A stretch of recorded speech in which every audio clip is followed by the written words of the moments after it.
Welcome back, everyone. Well, we have some special guests joining us this morning to tell us about the Brick Church and the important mission that they have underway here in the Bangor area. A lot of people are out there struggling these days, and we need organizations like the Brick Church over there on Union Street to kind of fill in the gaps and make sure these people get by day to day. And a couple of the guys that do that are sitting right next to me here. We're joined by Pastor Leon Licata.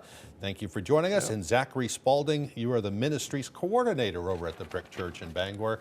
Right. Again, thank you for coming here today. Thanks for having us. We had a story on the air a week or so ago about you guys were looking for some help, some volunteers, donations. I thought we'd kick off first just to tell us a little bit about the mission and what you do over there. It's more than just a church. Of course, you have services and things like that. Yeah. But you're helping people in this tough time.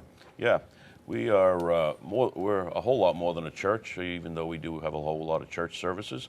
But we're reaching out to the homeless community and the people that are, kind of struggling. It's not only the homeless; it's those that are, struggling financially. And so we offer meals and we offer clothing all for free.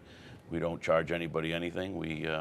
We are just coming through 5 months of a warming shelter that people were able to stay with us for the past 5-6 months.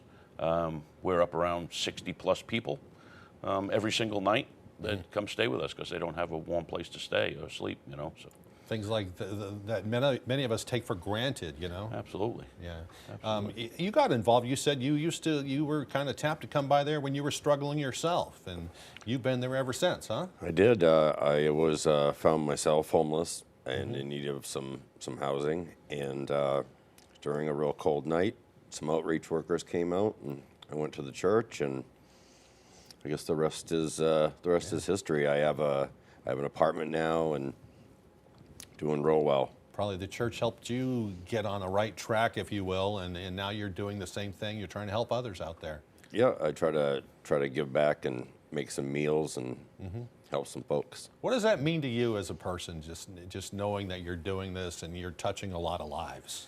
It makes me really happy.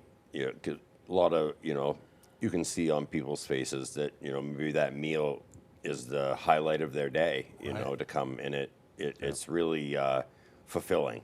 Yeah. You're letting the people know that people care, regardless. That's right. Probably.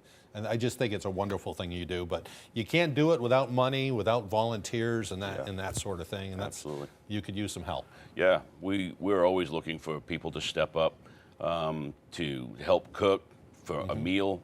We're looking for people who want to work in our storehouse because we have a full storehouse, give out clothes every day. Right.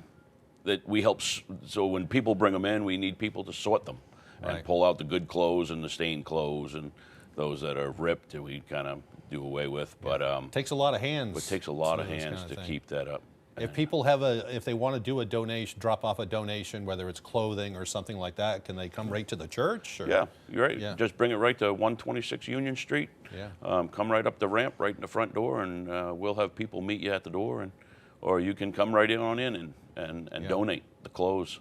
It's we have a lot. Maybe learning more about volunteering opportunities and things Absolutely. like that. Yeah. We got to mention too, when I first heard about this, you had one of your furnaces break down, but somebody stepped up and is helping out, right? Absolutely. We have had so many people offer to help us out. We had a local business person offer to purchase and install our new gas furnace for us. How great is that? Yeah. Who was that? We might as well plug him. And then Zach, Mishu Mechanical has offered to install a hot water on demand system for us. Oh, that's fantastic. And another gentleman in Orrington actually donated the money for it. Yeah, well, it shows that it's people a out group there, of people out there care. We do have a very Absolutely. caring community. Absolutely. Thank goodness for guys like you doing this. Thank you. It makes me feel good knowing that you're there doing these kinds of things. Yeah. And, we're going to have you back here soon as your mission continues. Yeah. I know you're going to need to do some fundraising eventually for that steeple to keep that in good Absolutely. shape. And you guys keep up the good work. It's really nice meeting you this morning. Thank you. Thank you. Thank you for having us.